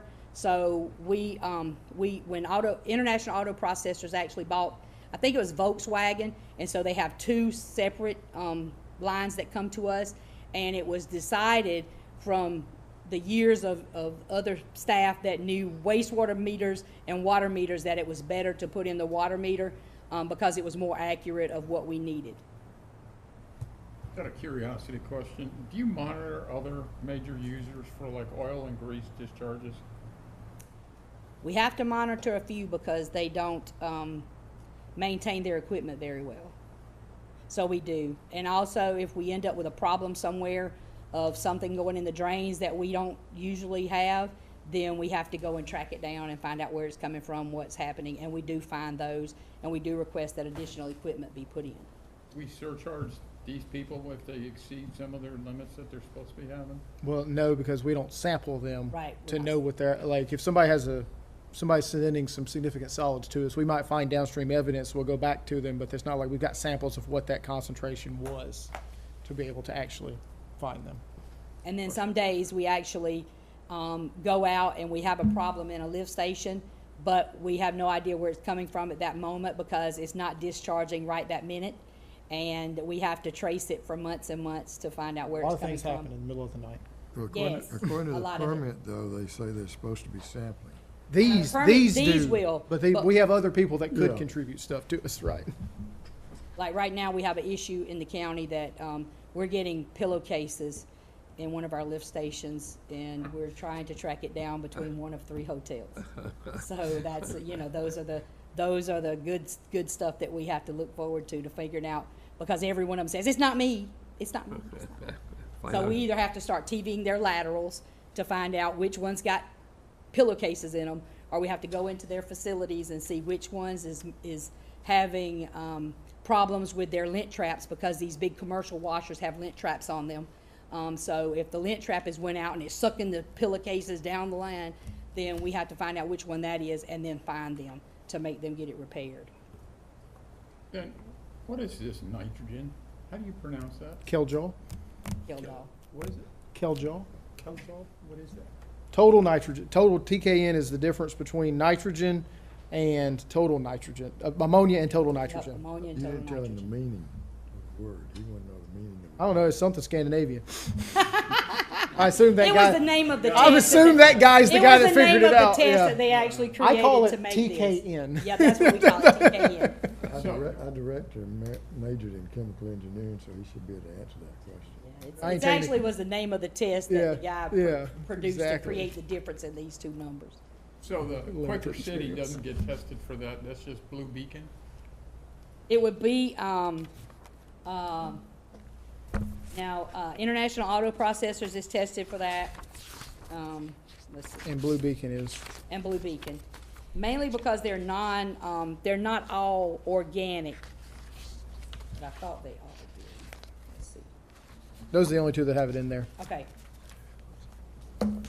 Mainly at the other plants, we incur ammonia. Nitrogen mainly comes from breaking down of ammonia. So that happens more in the plants. Any other questions? No. Hearing none, all in favor? Motion carries 3-0. Thank you, Angela. Thank you for Oh, the yeah, enlightenment. Yes, sir. That's kind of my next question is if you know the reason that we're having excessive ammonia at the plant, I don't know the reason. This is what I did. When Mr. Lang brought it to me and said, we've been having this problem, I went back and looked at when the problem started. And it started right after Pinova stopped discharging. Okay? So it's a lot of deductions. Pinova was allowed a higher influent pH based on their flow and based on it coming in lower at the plant from other areas. So we allowed them a higher pH. So from there, I went to Google and I typed in ammonia problems at total oxygen facilities. And I found a 13-page study in California that said the reason these total oxygen plants incur ammonia problems is because there is no way for the aeration basins to discharge the alkalinity. And so when the pH, to create nitrifiers, which eat the ammonia, the pH for happy nitrifiers is 6.5. And we've been running about 6.25 in our aeration basins. So we were going to do a study ourselves to see if we could manipulate this stuff into lowering the ammonia levels by feeding it sludge from Southport that does not have an ammonia problem.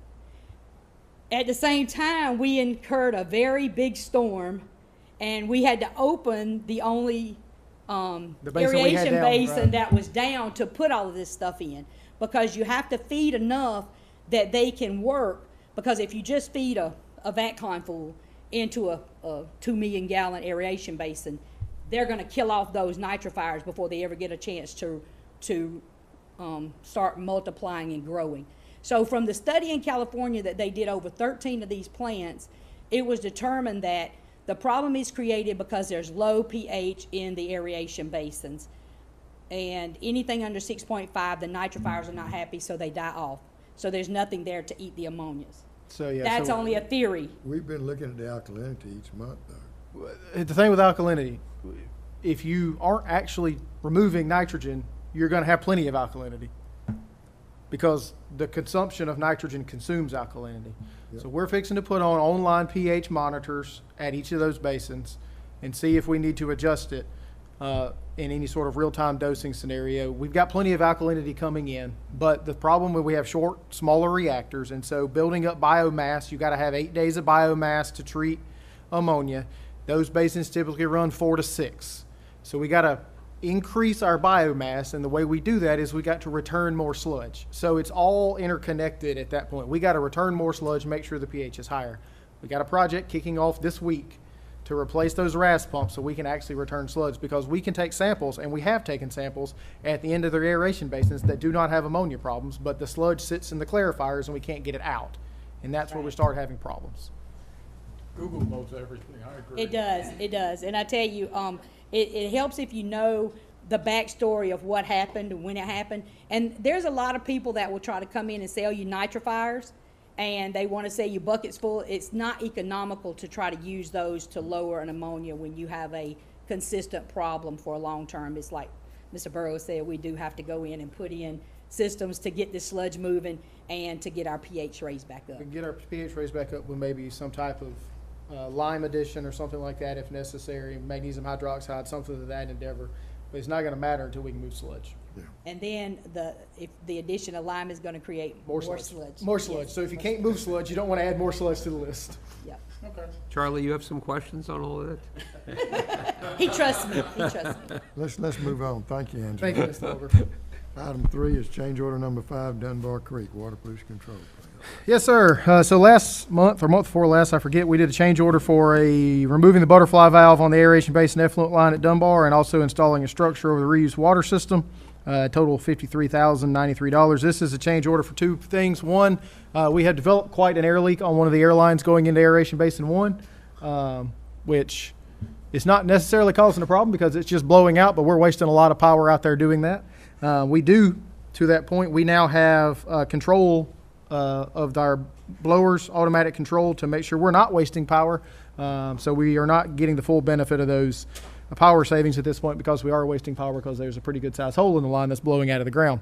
And the cost to replace that, to patch that air line, is $13,164. The other thing, we added a new UV and filter structure into the pre-existing post-aeration basin at the joints. There's small weeps that are occurring, and this will be to epoxy inject those weepers and then reseal the whole basin. That's $78,900 to get that done. So change order 5 for Dunbar Creek is a total of $92,064.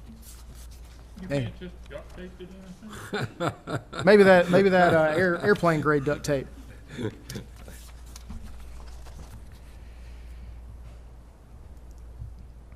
Can I have a motion? Yeah, I'll move that the Facilities Committee recommend approving change order number 5 in the amount of $92,064 to BRW Construction Group LLC for scope changes associated with the Dunbar Creek Water Pollution Control Facility Rehab Project. I'll second. Motion second. Any questions? These are all things that popped up after the project started, so. Always. Is the basin number 1, is that the concrete basin? That is the concrete basin, yes, sir. No other questions? They are completing the work on basin number 2 that we approved last month today. Motion carries 3-0. Next item is Contract award Dunbar Creek Belt Press Building roof replacement, Mr. Burris. Yes, sir. The Belt Press building at Dunbar Creek is approximately 2,250 square feet. It has quite a few leaks in the roof during rain events, and so we went out to get a quote on replacing that roof. Brantley Roofing BRC of Hoboken provided a quote to replace this. We've had extensive experience with them. They've done roof replacements at Academy Creek recently, both the RAS and generator buildings. The cost to perform the work's $25,080 to replace the roof on that building. Can I have a motion? I move that the Facilities Committee recommend awarding a contract to BRC for the Dunbar Creek wastewater treatment facility belt press building roof replacement in the amount of $25,080. I'll second the motion. Okay, how old is that building? That was put in, I believe, in 03, 04. Metal building, right? It's the metal building, yes, sir. And the roof's metal, or was it, what kind of roof is that? I think it's got a metal roof on it right now, yes, sir.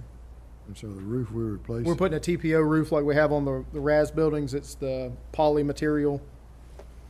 We just can't put metal back on it? It would, but metal doesn't hold up really well in that environment. I'd probably say that. I mean, metal lasts a whole lot longer than TPO. Metal reacts. Yeah, TPO does not react. I was gonna say. Okay. Any other questions? Seeing none, all in favor? Motion carries 3-0. Next item is. That's a fancy way of saying this is a remote control compactor to compact soils when we have road cuts. So this will be used by both water and sewer crews to compact soils when we're rebuilding roadway surfaces. This is a 1,800-pound unit that will allow us to compact. And the reason we have to do compaction, A, is because we don't want the road to collapse after we've repaired it, but also with Glynn County and the city of Brunswick, we're required to provide compaction testing results to them as part of our permanent repair. And if we do not get substantial compaction, then we own that section of the road repair in perpetuity. So we want to make sure we get consistent compaction so that we can turn that responsibility back over to the appropriate parties upon our completion of warranty period. So there was $40,000 in the budget for this item. The cost to purchase from Tri-Lane Rentals is $35,300. Can I have a motion? I move that the Facilities Committee recommend the purchase of one 1,800-pound remote control vibratory plate compaction machine from Tri-Lane Rentals in the amount of $35,300 as presented. I'll second the motion. So there's gonna be somebody standing there with a remote control following this thing, or is it Yeah, basically, programmed? it's just you stand there and basically joystick it. Beats the heck out of sitting there vibrating the whole time. Is this a single source vendor, or we don't have other quotes on it? We did not get other quotes on this. This is a new one, right? This is a new one, yes, sir. The next one that we were talking about is a demonstrator model, but and we could certainly go get additional quotes if that would be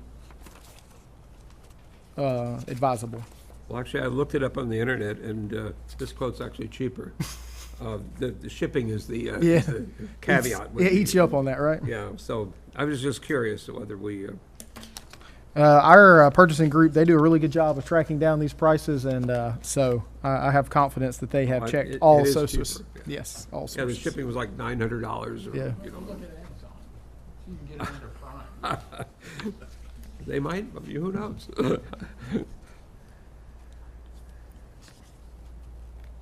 No other questions, all in favor, raise your right hand. Motion carries 3-0. Capital equipment purchase, air compressor, Mr. Burris. Yes, sir. This is 185 cubic feet per minute air compressor. What this does, we take it out in the field to operate pneumatic equipment such as demo and chipping hammers and a jumping jack. And this unit will be replacing a smaller unit that we currently have. This is be utilized mostly by systems pumping and maintenance, but could also be utilized by other departments as well. This was approved in the fiscal year 25 capital equipment list that was presented with a total budget of $40,000. Total price to buy, this is a demo model from Tri-Lane Rentals at $31,489 and includes the hose reel, Can I have a which is motion? why they have two quotes attached instead of one. Can I have a motion? I move that the Facilities Committee recommend the full commission approve the purchase of one 185 CFM air compressor with associated appurtenances from Tri-Lane Rentals in the amount of $31,489 as presented. I'll second the motion. Any questions? Do we get a warranty with this at all? I do not know, but I can have that information for you tomorrow. Other questions, comments? Nope. Hearing none, all in favor? Motion carries 3-0. Just an off-the-wall question. How come some of these motions, we move that the Facilities Committee recommend the purchase, yet something like this goes to recommend to the full committee? That would be an error on my part for not catching that, sir. I will make sure they're more consistent for next month's meetings. Next item is pump purchase, pump station 4127. Mr. Burris. Yes, sir. Pump station 4127 is on River Ridge Road, but does not serve the River Ridge subdivision. That handles the sanitary sewer flow up Highway 341 to the area north of Exit 36. This is expected to see increased flow soon to upstream residential development projects, particularly in the McKenzie area and potentially out towards Oak Grove Island. The existing pumps are 17 years old, and while they're currently adequately sized, we're beginning to have some reliability issues with the two pumps in the station. The station is currently piped to be a triplex station, but with only two pumps installed. Staff has requested that we go ahead and purchase the third pump on the off chance that one of those pumps were to fail. They are reaching the end of their useful life. And the quote to get a new pump, this is not the exact same pump because the 17-year-old pumps no longer exist. This is the replacement model from Flight, is $29,372.30. The other two pumps in the station are Flight, but they're the old C-Series versus the N-Series pumps because they won't sell me the C-Series. So the new ones will fit in, I mean, it would. Drop right in, no questions. Can I have a motion? I'll move the Facilities Committee recommend approval of purchase of one new Flight submersible pump for pump station 4127 from Xylem Water Systems USA in the amount of $29,372.30. I'll second. Any questions? Andrew, this is a 1750, even though it's an end pump, right? That's correct. And that's what the others are. Mhm. So what's the capacity of this pump I believe these pumps are about 1,300 gallons a minute. for the big pump? Big pumps, yes, sir. You're not kidding. Upstream development, potentially an additional 300 to 500 homes upstream coming online. Obviously not in the next year, but within the next 5 to 10 years. What's the horsepower of the original pumps? I believe they're 30s instead of 34s, but they're in that same ballpark. Any other questions? All in favor, raise your right hand. Motion carries 3-0. Okay, now we go to the discussion, pressure sewers.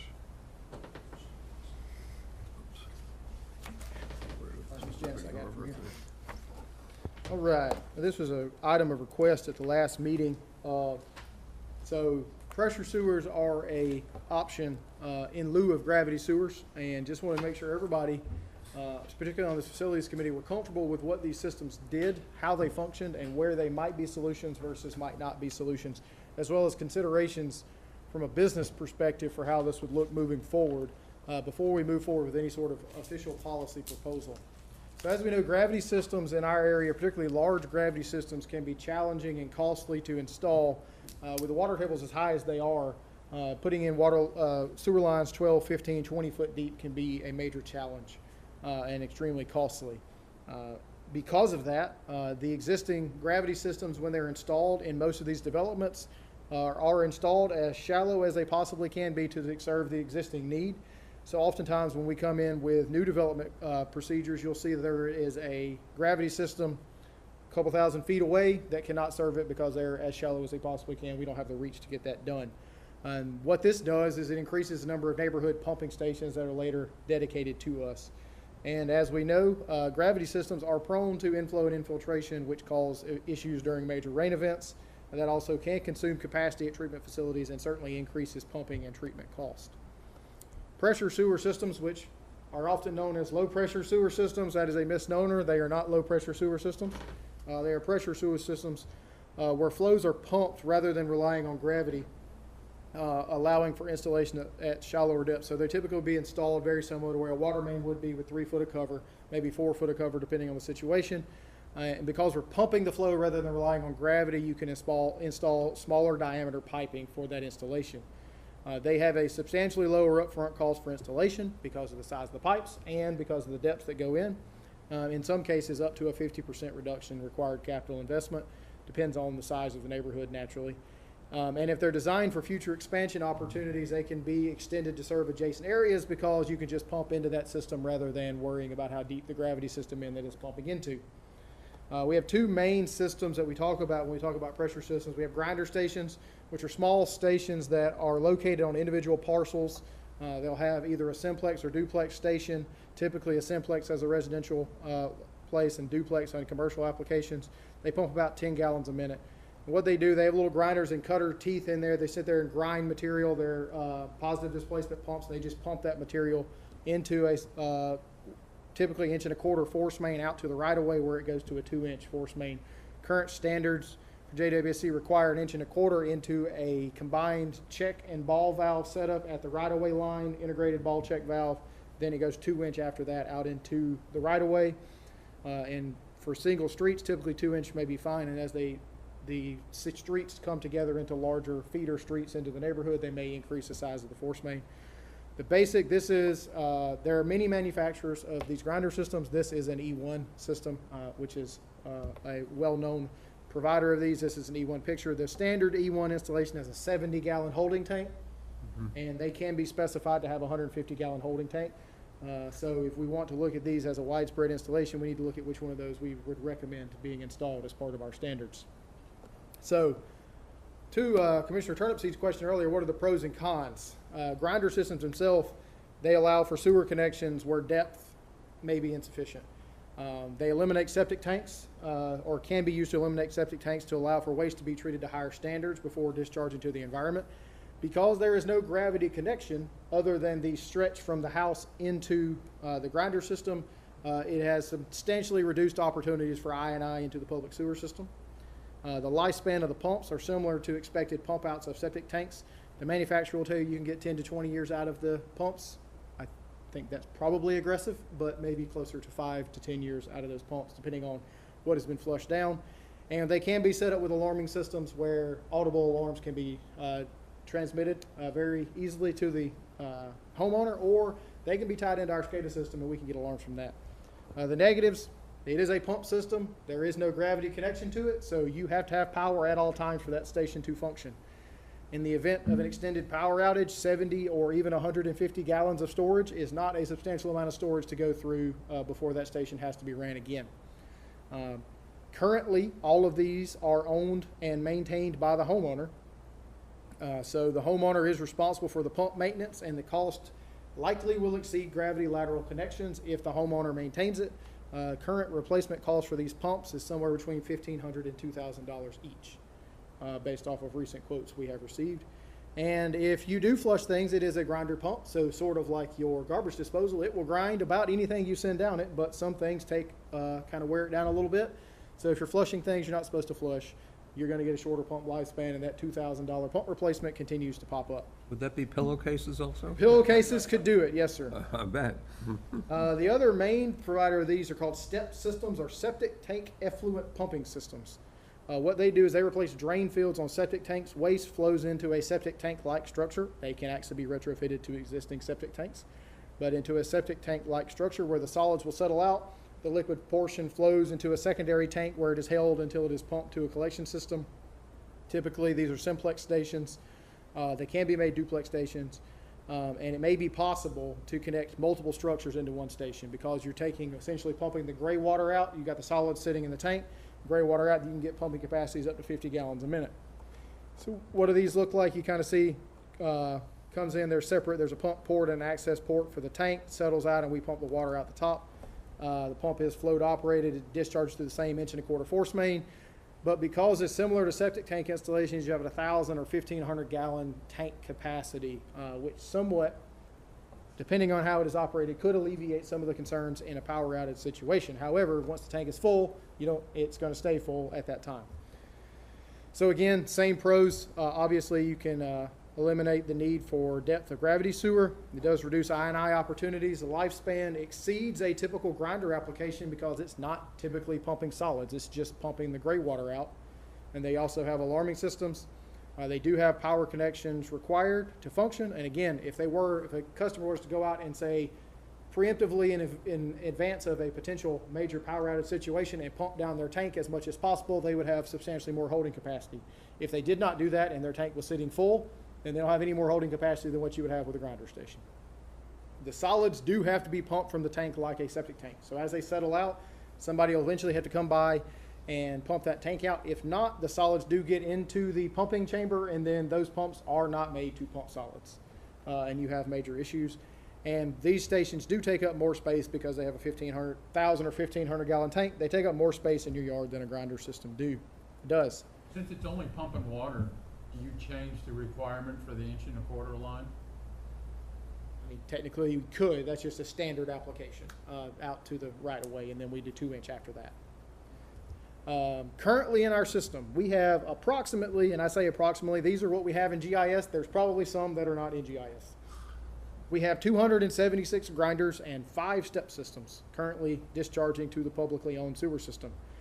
The reason we have as many grinders as we do, multiple neighborhoods on St. Simons are served solely with grinder stations. Frederica Township, Township Bluff, the Orchard on Demery, Captain's Cove off of Harrington, and portions of St. Clair are all served by grinder systems. They discharge into nearby lines, typically gravity lines, although that section out on Frederica does discharge directly into a pump station out there at 2056. And with the gravity line or discharging to that bigger pump station, they have adequate flow to flush all the solids downstream into the bigger lines. There are single connection grinder stations into gravity systems where gravity connections may not be technically or financially feasible.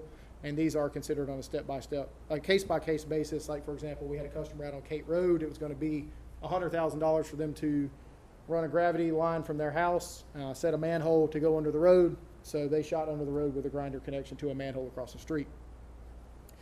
Step systems are almost exclusively used for sewer connections on Buck Swamp Road, and the reason for that is these stations discharge into an existing 16-inch sewer force main that does not have basically any flow on it. So there is no flow to scour the lines if the solids were to settle out. So to reduce the buildup of solids in these lines, these step systems are used. There are 3 of them in the Longwood subdivision and two other customers along Buck Swamp Road out there that are currently tied in with step systems. Now, we also have these whole neighborhood systems. They can replace neighborhood pump stations and can be designed with basically 3 discharge types. You can do a spray field where you spray it over a grassy area. I will say, I think it is highly unlikely that anybody is going to want to donate enough property to have a spray field in their neighborhood. You can do irrigation discharge of the effluent in common areas. Historically, that has been used in North Camden County to some success level, but during the wetter portions of the year, that may not be effective. Or you can discharge these directly to water bodies, but they would require permitting through the EPD for every one of those. They are unmanned, but they would require consistent checks and maintenance to ensure proper operation. So, wider scale issues, these can be used for homeowner applications. So, if you had a neighborhood that they wanted to put in, say, 100 houses, or even smaller, bigger, whatever your number wants to be, and they're too far away for the pumps to necessarily get it all the way to the next section of the gravity collection system or to the next pump station, you could pump these in lieu of laterals and gravity mains in the system to a neighborhood pumping station and repump them. So that can be done. If you connect to existing systems, particularly force main systems that these are tied into, you could have problems if the design is not careful, where you're increasing the head conditions on the upstream pumps and reducing the flow rate from those stations upstream. And this is one. Currently, these are all being owned by the homeowner. There is an inspection process for when these things are installed. However, we have no insight into the replacement of pumps in the grinder stations at this point. And that is not being done effectively. A system is designed for a particular flow and head requirement, and if the wrong pumps pump back in place, then it's pumping these solids out, but not flushing the lines like they're supposed to in these neighborhoods, and blockages can occur in the force mains, and then we get calls out to these neighborhoods to flush the force mains out more frequently than we would ever do on a gravity system. This is a much smaller concern, but is possible, particularly out at exit 29, when we get such a low-strength waste from the port and from Blue Beacon, and like we just talked about, these truck wash, a lot of what we get is not standard domestic waste at exit 29. If we over-concentrate step systems and we're not getting the solids, you could actually negatively impact the plant by having too little solids going into the facility. At what point does joint water ownership end? Right now, it ends at the right-of-way, but wonderful segue on question 2 there. But here's some just general questions or comments that I would like some discussion and opinion on. There's been discussion of whether these need to be considered as interchangeable with gravity installations, or do we want to develop specific parameters where these need to be used in lieu of gravity? Because from a capital investment perspective, it is substantially cheaper to put these systems in than it is to install gravity systems, almost unilaterally. So there would be a reduction in cost on the front end to install these systems. Then that comes into who owns and maintains these stations, whether they're grinders or step systems. Currently, they are all homeowner or commercial enterprise owned and maintained. As I said, replacement of pumps is not being done effectively. There is no oversight into that. I think if we're going to go wide scale with these type systems, we need to consider providing some sort of maintenance to these systems to make sure they're being done appropriately, because it's just causing us problems downstream. And so we would need to develop a funding mechanism in order to maintain those assets. Many utilities that do these type things, I know one very close by, Valdosta, maintains grinder systems. They have a current $10 a month adder to sewer customers that do that. There are also other opportunities that places I know in Tennessee have done. We were speaking with a vendor the other day, where as portions of the capital fee, if a developer wanted to put these systems in, the capital fee to put in a grinder or step system would be higher than a gravity system, because they would incorporate the cost to essentially have the money to replace the pump the first time, so that you can cash flow the maintenance of these activities. They are effective. However, just for consideration, we need to be concerned whether I don't want to pass the upfront cost off to the homeowners that are going to get stuck with it down the road.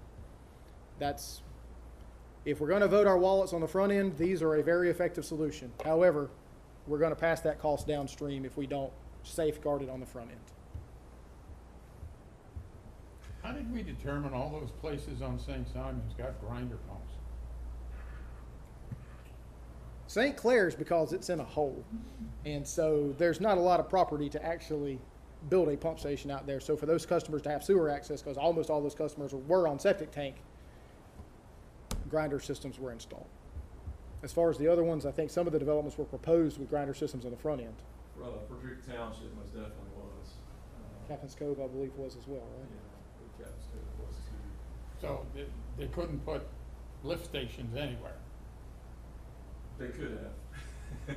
They would have to have at each subdivision would have an individual pump station. Right. What they would have. Yeah. Because everything slopes to the marsh. So you'd basically have to, for lack of a better term, give up a lot to put a pump station on, collect it, and then pump it out of one pump station. They elected to put in individual pump stations at every house. Well, I can see your dilemma, because once that pump goes out, you know, who's gonna keep the standards Well, I mean, of the head and the, let's be honest. We've even had people tell us, well, you can put it on the plat that it needs to be this pump. When a homeowner has a pumping problem at 11:30 at night and calls a plumber, I assure you what he's not doing is pulling that plat. So he's going to put back in there to get his customer back online. If it's supposed to be a 1.5, 2 horse pump, and he's got a 3/4 horse that he's got available, he's going to put the 3/4 horse in there. I mean, let's be honest. And also from a homeowner's perspective, if I can put a half price pump in there and my plumber tells me it'll pump, then that's likely what I'm going to do, because, you know, they don't understand these systems downstream, because all they're worried about is getting it away from their property. no, as far as the step systems, I don't think that most homeowners even understand or even realize that they're available. I'd be willing to bet that nobody on Buck Swamp actually realizes that they could connect to that sewer. Well, like I said, we've got, I believe, 2 customers not in Longwood, but along Buck Swamp that are connected with step systems right now. How old are their houses? One of them is about 30 years old. They had a failing septic tank and got on our system. I don't know how old the other one is, to be honest. We've communicated real closely with the Department of Health. Yeah. To let them know on Buck Swamp that this is available. But between the difference between a grinder and a step system, if it's a new application, there's really limited differences of why you'd want to put one versus the other. Step systems, ultimately, you do have the additional, no pun intended, step of backing out the solids. And you have more storage. You have more storage in a rain event type, or a power outage event situation. There are benefits there. But there's pros and cons of both of those. So I don't think one way or another is necessarily a better option. Well, for joint water, that step system on Buck Swamp kind of raises the question of, why aren't we scouring that line? I mean, that's just, what, a 3-4 mile 4 septic miles, tank? it's a 4 mile line right now, yes, sir. 4 or 5 mile line right now. Yeah, it's a big septic tank. Pump station was never built. was Pump it? station, the upstream pump station that was supposed to scour that line never got built. Never got built. I never understood why we accepted any of that. We could jet it every once in a while, couldn't we? You'd have to put an air gap and open a hydrant to get that much water through there. I don't know how you're gonna do it. Basically, right now, the community road water system, That will be I mean, grinders. sewer system, that's been designed as a pressure system. Right. Because we wanted to see, in that regard, it was originally designed as a gravity system, and it was gonna be very expensive. We got to relocate, deepen another pump station. And so we decided to take bids with the pressure system. And, because it's got, most of those are commercial entities, Mhm. and industrial places.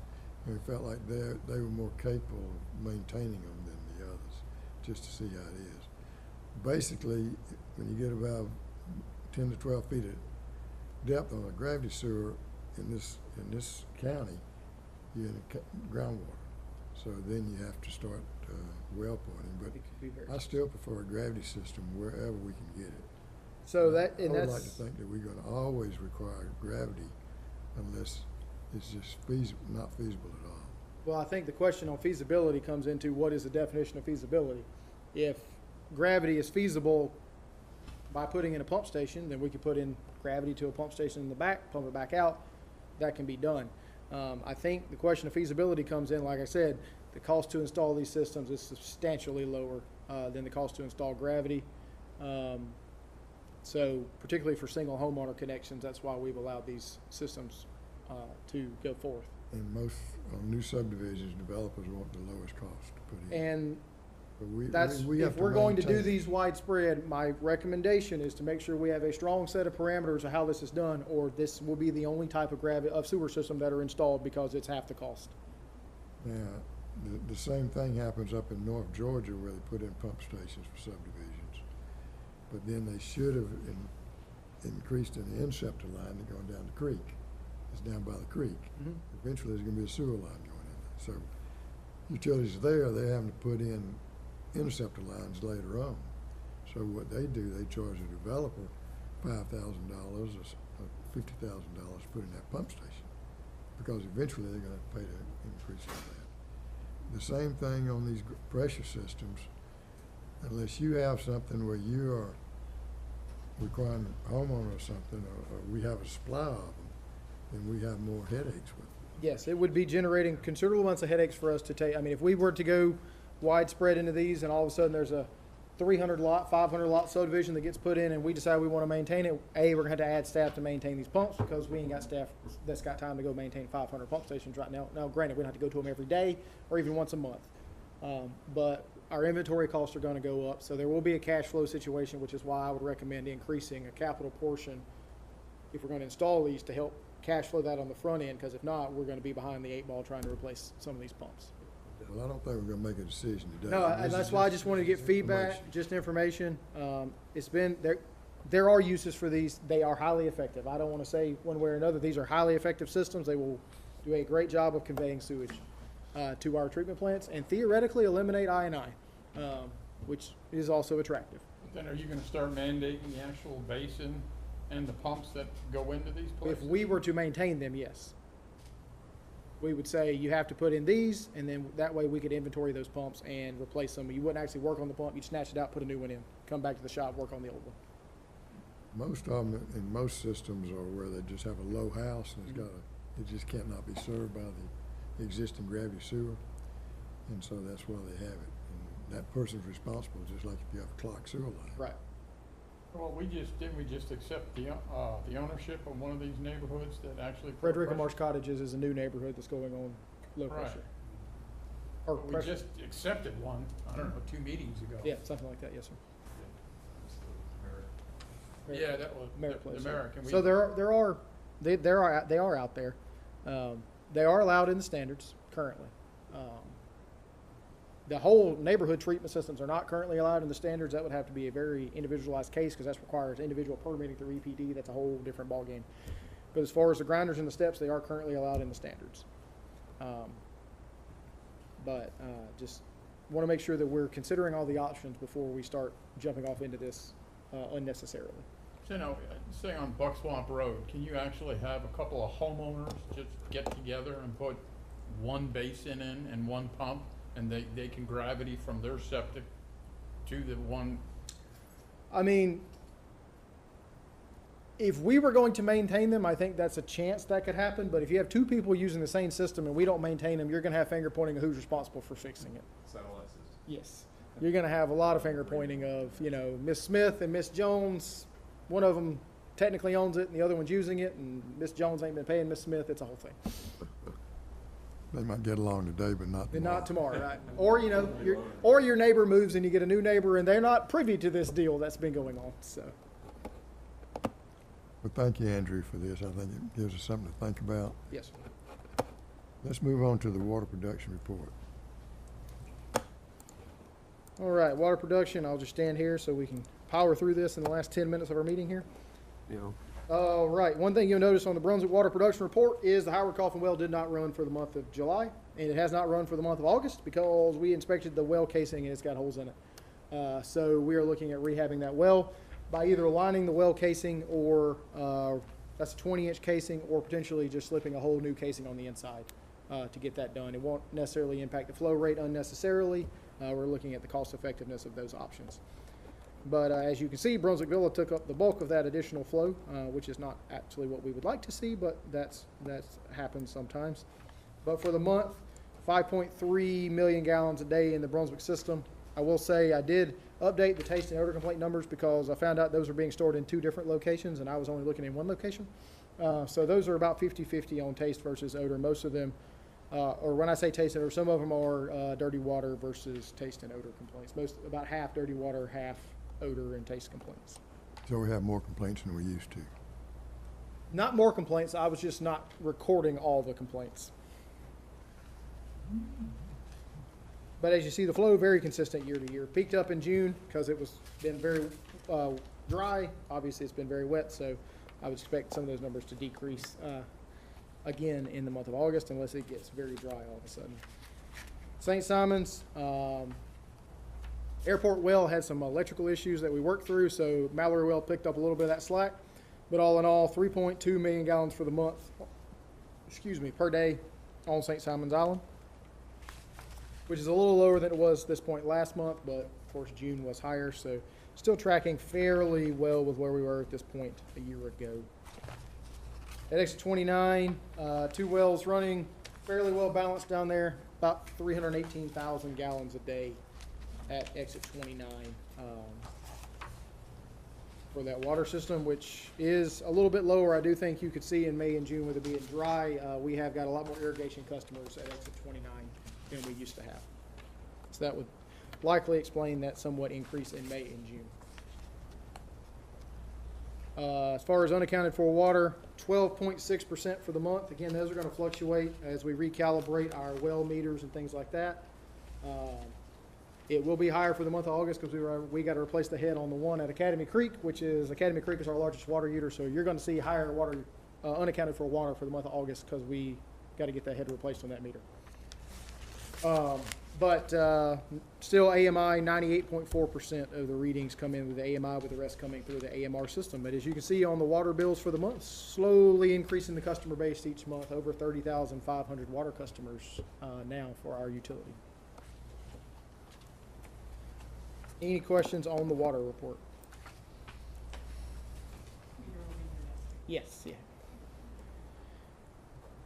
It's actually been kind of nice. There's a report on the Neptune dashboard tells us who your top 10 users, and we're not number one, so it's actually users, which has been nice. All right, on the wastewater report, Academy Creek, $7.5 million through Academy Creek for July. I will say, brief report on the impacts of Hurricane Debbie for the last month.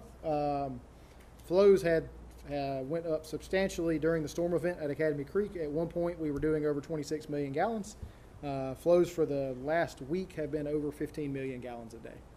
So you're going to see much higher effluent totals. They are winding their way down now, but it does take a while for all that to drain out. You can see we did get some I&I issues that started showing up in the month of July with the reduced influent concentration that you see coming in there. Ammonia was trending in the right direction. We had several days at the end of the month that were below 1, so that was trending in the right direction. Still having some intercocci issues, I think, mostly due to higher solids with the filters being offline, consuming chlorine, and also the effluent water that is used, the reused water being a little warmer, also consumes more chlorine, so we're working through that procedure now. But 93% removal of BOD and TSS for the month at Academy Creek. You can see the gray bar there. Quite a bit more rainfall for the month of July than we had previously, and probably going to be quite a bit more rainfall for the month of August than what we've had previously. Looks like it, yeah. Dunbar Creek for the month, 3.2 million gallons a day through the Dunbar Creek facility, a little bit up for the month from the month of June because we did have more rain. Also, the July 4th weekend, as we know, a big event on St. Simon's Island. But the plant handled it very well. Technically, if you look at those numbers, the lowest ammonia discharge we've had in the last 18 or 19 months. So that plant is being operated highly effectively right now. And as I mentioned before, the new real-time DO monitoring and control system is online so that we're not over aerating that sludge in those basins. So that should save us money on the power consumption at Dunbar Creek. And you can see, if you look at this monthly water meter system, you can see that our reuse system is online because we've substantially reduced the amount of water, potable water we use at that facility. A lot of our washdown water and things like that now being used with the reuse system. 97% BOD, 98% TSS removal for the month there at Dunbar. I will say, going back, I will mention that some of these numbers are probably higher than what they actually were because we found a slight issue with the effluent monitor at that being positioned slightly out of whack, so those numbers technically a little lower than what they were. That has been corrected now. And Southport, we have finally diagnosed what our influent meter problem was. It was the way the flow was, portions of the flow were actually bypassing the influent meter and being pumped into the grid system. So that will be corrected for the month of August report. But 518,000 gallons a day at exit 29. Very low strength waste coming in there, as I mentioned earlier. 142 parts of BOD coming in is very low. And I've seen numbers lower than that last week coming into that facility. But the plant handles it very well, 97, 98% removal. Exit 29 is a solid plant we've got operating down there. We did have high flows at, Dunbar. Dunbar got up to 9.97. It was the highest I saw at PCAT. Flows are back down around 4 right now, but that was actually, considering we got 7.2 inches of rain, 9.97 is actually a very good number for Dunbar Creek. So we've done some improvements on the I&I there. And then at Southport, we were actually over 1 million gallons a couple of days during that. So we got a couple of bleeders down there we got to find as well. So never stop chasing water, and we're making progress on that. Bulk of our issues in the Academy Creek Basin that we need to chase after. So I was at Goodyear Park NPA meeting last night, and they were talking about during Debbie some I&I. Yes. Yeah. There's what we believe we got to do some smoke testing in the 4017 basin, which is on Parkwood and the area around the hospital. There is a substantial amount of clear water getting into the system, including a turtle, that I don't think went through somebody's toilet. And best we can tell, but it after a couple tide cycles, it just magically disappears. So we suspect that a ditch line is getting full, and then once the tide goes out a couple times, that ditch drains, and then all of a sudden the station pumps all the way down. So we got a smoke test because it is highly likely that we got a storm cross connection out there that we have not located. I was out there for about 6 hours the other day, popped a whole bunch of manholes, and I drew a flat 0. So I can't figure out where it's coming in at, but we have boots on the ground actively trying to find it. But yes, 4017 basin created quite a few challenges for us over the last week and a half. So Yeah, I heard that. Yeah, we had 3 pumps online out there. we had 3 pumps online, supposed to be 2. We had added a bypass pump trying to get water out of it, and there was a lot of water coming in. And like I said, typically you don't find turtles in pump stations, so I wouldn't suspect think so. that he'd come down the ditch somewhere and got into the system. And he was not a small turtle, so he was at least hand-sized, and that's not going to go through your toilet. So, all right, I'm going to try to do 3-minute capital project report. You ready, Todd? 4105, 107 Force Main Reroute, TB Landmark. Construction is doing this. They have completed the 4107, essentially, Force Main. That is the one down Cape Road. 4105 comes out of Winstead Drive and then turns down Cape Road. You can see the crews there installing in the right-of-way to put that Force Main in. They're coordinating with landowners now. I think as of today, they were crossing the storage facility up on Cape Road. So that project is going very effectively. ARCO getting closer and closer to completion. So hopefully be finished up this fall on that. Do have some repaving that obviously needs to be redone in there to get those streets back up and running. And we're working through the grant procedures as we announced at the last meeting to get that information out to our customer base on how they can tie on using those grant funds. Galvanized replacements. This is not a galvanized picture at all. I did not look at that photo before it got submitted. That's a transite main that blew out on Frederica Road. Quite a lot of water. And it was raining too, didn't help. Ignore the guy in the center of the photo who clearly doesn't know how to use a shovel. Doesn't have his hard hat on either. Doesn't have a hard hat on either. But galvanized replacement, we are going through finishing up some work in Wesley Oaks, which is a separate project, fixing to move into El Dorado to finish that up. And we had a transite main blowout in Wimberley the other day, a transite cap. I don't know if any of you are familiar with that, but our water distribution superintendent's been here over 20 years, and this is the second one he's ever seen. So, Canal Road out there on Harry Drigger's water production facility, you see some paint on the ground here because they met with the pre-stressed concrete tank manufacturer Precon, laid out where the tank is going to go out there. So they've done clearing and grading and getting some materials shown up, and they got to get the foundation poured and all the piping work done for the tank. And I think they're scheduled mid-September on the tank. Is that correct? Yeah.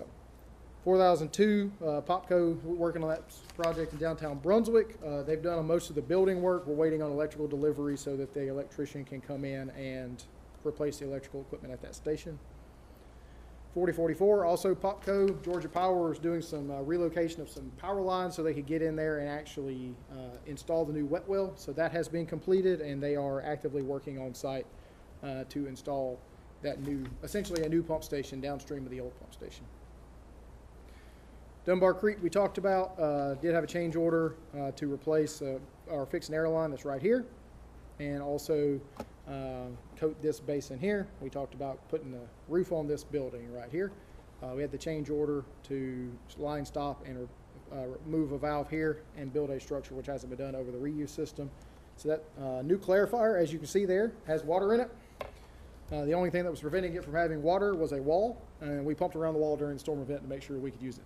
So the clarifier does work. It is not online right now because we pumped it back down, but the clarifier does work and is functional. New splitter box there, like I said, there's walls in the way, so we had to pump around it, but we got that taken care of, and a new RAS pump that has been installed there. See them getting ready for the line stop activities here, where they'll basically put a valve into the line so they can close it off and remove this valve right here that you see at the top of the photo. When's the contractor going to do the work on the entrance road?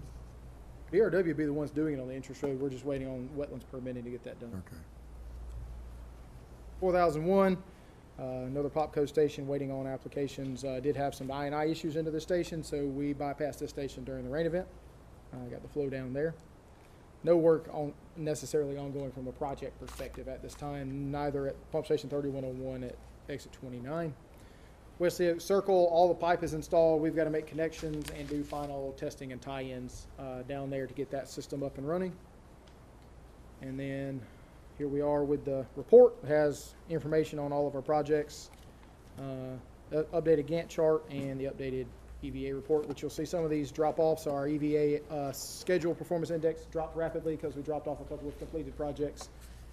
So we've got to get some of these projects moving to make sure that number goes back up. But sorry for the highly abbreviated version of the project report. Any questions?